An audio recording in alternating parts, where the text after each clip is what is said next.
I'm going to make a tier list of how much I trust the entire Phillies roster heading into the NLDS. Let's go over our tiers quickly. We have trust you with my life, optimistic, shouldn't be this worried, heart rate increases, have a moment, and please just don't screw anything up. So I've put this in order of, we're going to do the hitters first. I have it roughly in the order of the batting order. We don't know exactly what the lineup will be, but roughly. And then we've got starting pitchers and then relievers. So that's how we're going to work through this. Leading us off, the leadoff man, Trey Turner. Had an amazing season. Regular season, fantastic. But the last couple of playoff experiences with him have been dicey, especially last year versus the Mets. So I definitely can't put him in trust you with my life. Honestly, I am optimistic with Trey because of how good he's been this year. But one, he's coming back from injury. And two, based on his prior playoff track record, I think I'm going to put him in shouldn't be this worried. For a player of Trey Turner's caliber, with how much money he's getting paid, I should not be this worried when Trey Turner steps up to the plate. Next, Kyle Schwarber. Again, great season this year. Has had a couple playoff moments, has also had some real droughts. He and Trey Turner both not good in the NLDS last year against the Mets. But he was so good this year in the regular season. I don't think he's in trust you with my life. I think I need to keep, man, that's tough. I think I need to keep trust you with my life as an exclusive club. So Kyle Schwarber is going to go in optimistic. I am optimistic that something good can happen when Kyle Schwarber comes up to the plate. I think that's fair. Bryce Harper, trust you with my life. So many playoff moments, so clutch. He did have his struggles at times in the playoffs last year and in previous years, but overall, Bryce Harper's probably the number one guy I want at the plate, regardless. I want the Phillies' life in his hands. So we got one in the trust you with my life. Alec Boehm, my heart rate increases. I need to see him have a good playoff performance because it hasn't been there consistently. He could also go in shouldn't be this worried, but I don't think the expectations are as high for him. So, man, this is subject to change. I could also move these. We'll see how it falls. Right now, I'm going to put him in heart rate increases, just because my expectations for him aren't the same as Trey Turner, who's getting paid $300+ million. Even though Alec Boehm is getting older, he's not that like superstar level. Brandon Marsh. I'm a self-proclaimed Brandon Marsh apologist. I'm optimistic when Brandon Marsh comes up to the plate. Especially most of this year, he's played well in the regular season. He's had multiple playoff moments. I know he's struggled against lefties, and he is strikeout prone still. But based on the expectations I have for Brandon Marsh, I don't think he goes and shouldn't be this worried. And me personally, my heart rate doesn't increase that much when Brandon Marsh is up. I'm optimistic when he is at the plate. Harrison Bader next is a really interesting one. Really interesting because he has been so good for the Phillies. So good.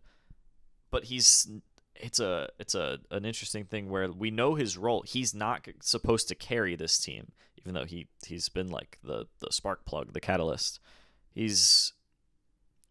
I don't think, again, he's in that same tier with Harper, Schwarber, Turner of like, you need to be the engine. So I don't think I trust him with my life. He's been great in the playoffs for the Mets. Helped them out last year. Love him in there for the defense, obviously. So trust him there. I'm thinking more of when a guy steps up to the plate. How am I feeling? That's what this level of trust is. But I think maybe I should factor in defense. I trust him on defense a whole lot. I'll put him in optimistic. I'm optimistic when Harrison Bader is on the field. Next, Max Kepler. Another interesting one because I'm not expecting Max Kepler to be an amazing part of the lineup. He just has to do his thing. So I think he's going to be the first one and have a moment. Because when a guy comes up who you're not really expecting a ton of, you turn to the person next to you and you're like, hey, let's have a moment, Max, or whoever else. Like, oh, this guy's, hey, it's like an encouragement to that guy of like, it's okay. We're not expecting you to come through every time. But if you come through once, we're going to remember that time for a little while. Brandon Marsh could also go in that category. Max Kepler, new to the Phillies, have a moment. If Max Kepler has a big moment where he comes through, we're going to love him. And all it takes is one for Max Kepler. So he's going to go and have a moment. JT Realmuto shouldn't be this worried. He's another guy who's had a strong second half, really turned it around, but he's struggled in the playoffs. He's had some really good moments, and I think that he and Schwarber are similar in that they can get pretty streaky, but I'm not as optimistic with JT up to the plate as I am with Schwarber. So the streakiness is the same, but the level of trust is lower. So I should not be this worried when JT's up at the plate, but I get worried when JT Realmuto steps up in the playoffs. And I love JT. Brandon Marsh apologist, also probably JT apologist a little bit too. Love him, but I am worried when he comes up to the plate, and I should not be that worried for the caliber of player that he is. Bryson Stott, talk about some playoff moments. His triple against the Mets, his grand slam against the Marlins. He's been absolutely locked in since he made his adjustment, lowering his hands with his swing. Had an amazing second half. My heart rate does increase when he steps up to the plate. I don't think he falls and shouldn't be this worried because, again, the bar isn't that high. So I think I'll put him in heart rate increases for now. This is the first one that I don't feel like Stott has a perfect spot in here right now. So we'll see. We'll keep moving, and we'll come back to him maybe. Nick Castellanos.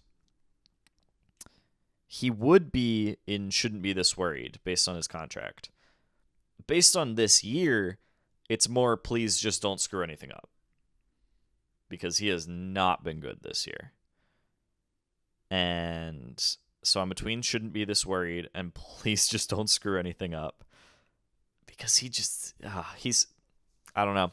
He's turned it around a little bit towards the end, but just when Nick comes up, as soon as there's one strike on him, you get worried that he's going to get a breaking ball in the dirt and he's just going to swing at it. But he does also have that high potential if he could hit a game-changing home run. So maybe he goes and have a moment. He's had moments before, though. I think that have a moment might be reserved for guys who haven't had a moment yet.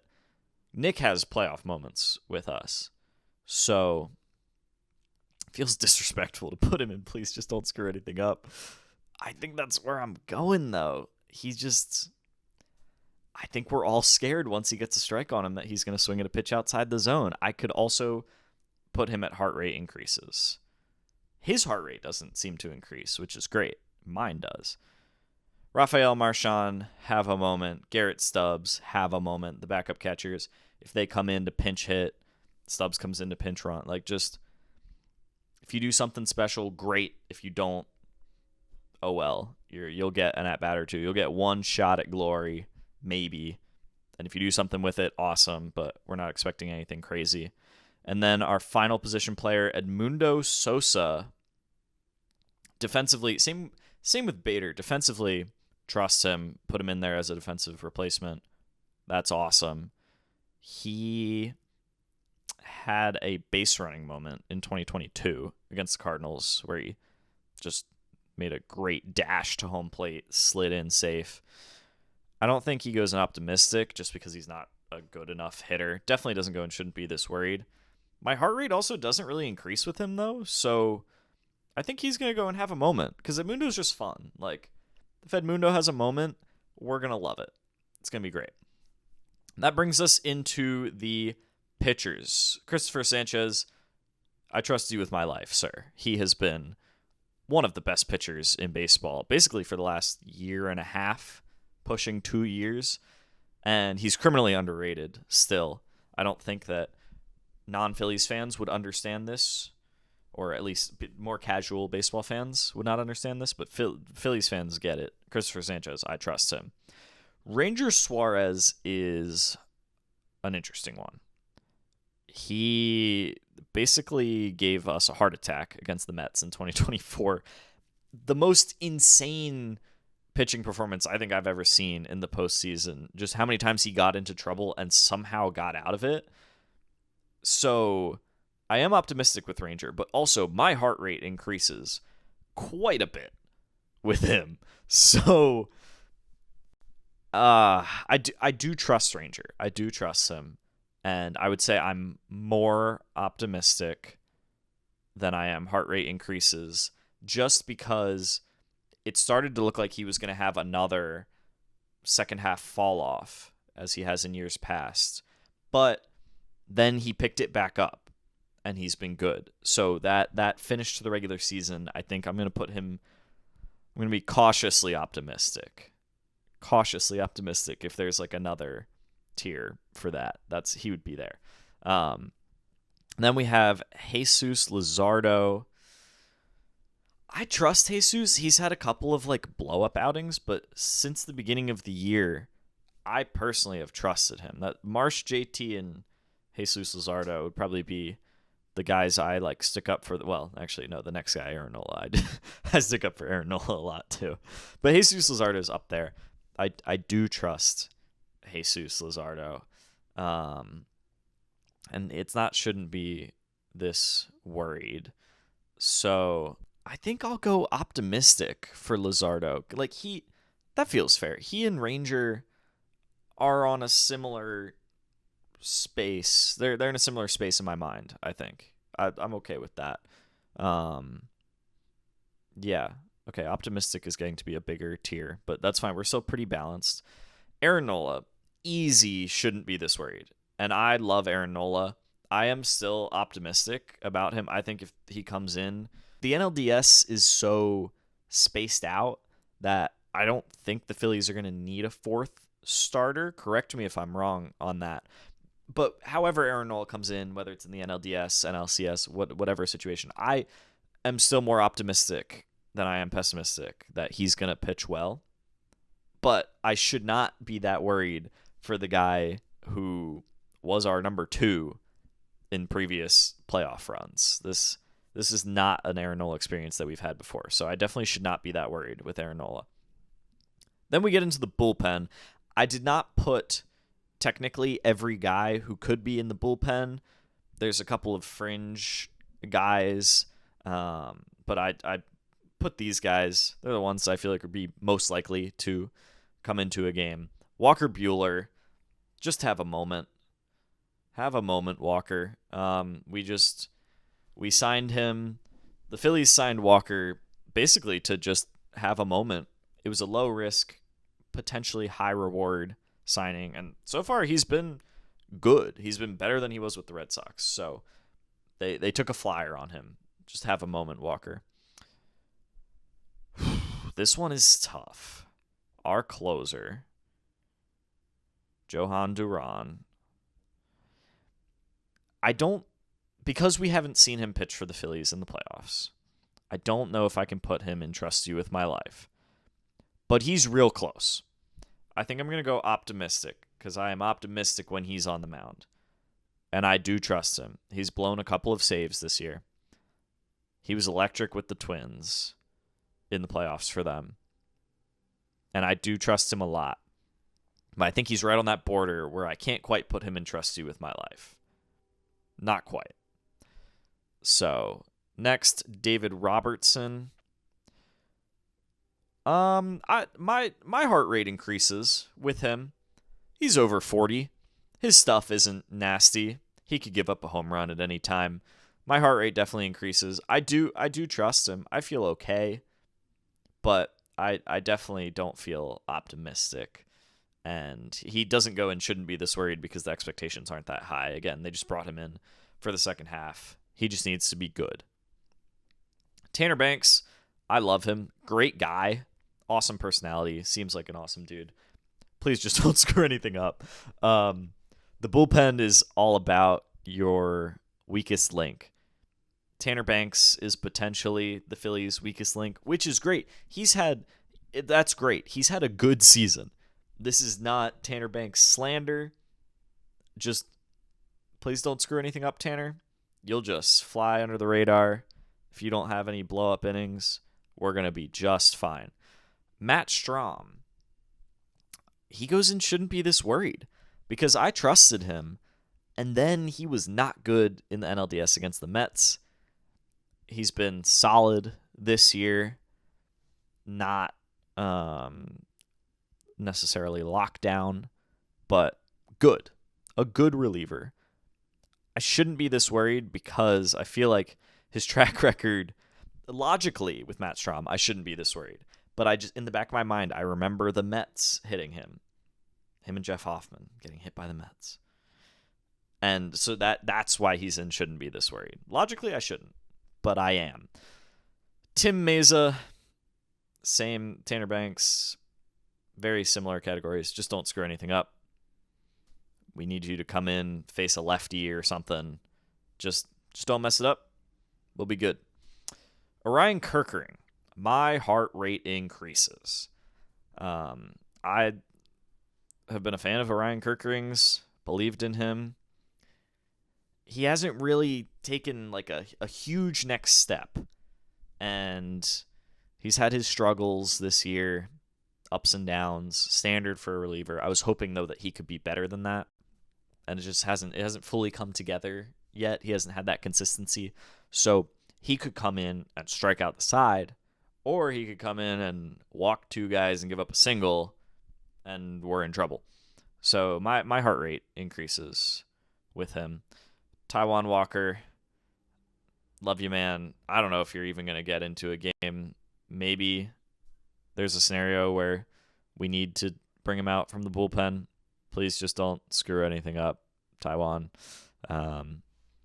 We've had an interesting relationship with Taijuan over these last few years. I'm glad that he has seemingly welcomed not being a start. He seems like a great team guy, just a good veteran presence, supporting the other guys, always on the top step of the dugout in playoff games, which is awesome. But if he somehow does get into the game, just don't screw anything up, Taijuan, and we'll be good. Because if you give up a home run or an extra base hit, Philly fans are never going to let you hear the end of it because of your contract. Technically, he could go and shouldn't be this worried because of his contract, but like after all we've been through, like he's not even that high anyway. So there's the tier list. I feel pretty good about this. Is there anything that I would change on this? I'm close to putting Duran into Trust You With My Life. I just feel like our relationship with him has been too short. I just can't quite yet. Maybe after the NLDS, if he like locks down the Dodgers a couple of times, then I can put him there. But right now, pre-playoffs, I don't think he can go there. Kyle Schwarber, Harrison Bader, also potential Trust You With My Lives. Bader, same as Duran, hasn't been here for the playoffs at the bank. And Schwarber, there is always the possibility that he will strike out. And so he's too boom or bust to go and Trust You With My Life. Shouldn't be this worried, and heart rate increases I feel great about. Have a Moment is basically just new guys and backups. And then Please Don't Screw Anything Up. I feel bad about, especially Nick and Tanner being in Please Just Don't Screw This Up. I'm sorry. I don't know if they deserve that, but I think that anything higher than that would just be inaccurate. Yeah, I'm not going to make any changes. This is final. This is my tier list of how much I trust the Phillies roster. Let me know what you think, where you agree, where you disagree. And if you like the video, give it a like. Please subscribe and turn the notifications on because we're going to be doing a lot as the Phillies playoff push begins with Red October. So there's going to be a lot more content coming out, and you don't want to miss it. Thanks for watching.